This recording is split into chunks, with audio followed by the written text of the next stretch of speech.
అమరావతి రాజధానిని అంగీకరిస్తున్నాం, కానీ అది మార్చడం పెద్ద కష్టం కాదు. ఇది ఒక గందరగోళపు వ్యవహారం. ఓవరాల్గా విజయవాడ, గుంటూరు, తెనాలి, మంగళగిరి ఈ నగరం వరకు అన్నటువంటిది కాకుండా మచిలీపట్నం కూడా కలపండి అనడం చాలా మంచి ఆలోచన.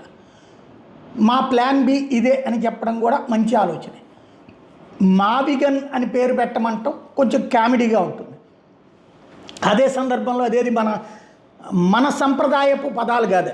మావిగన్లు అవన్నీ కేరళ పదాలలాగా ఉంటాయి. మావిగన్ను, ఆవిగన్ను, బోవిగన్ను ఇట్లాంటివన్నీ కూడా కేరళ పదాలుగా ఉంటాయి, మన పదాలు కాదు. మన సంప్రదాయ పేరు అమరావతిలోనే మచిలీపట్నం కూడా కలపండి, మచిలీపట్నం టు గుంటూరు కలపండి అంటే సింపుల్ అయిపోయే పని.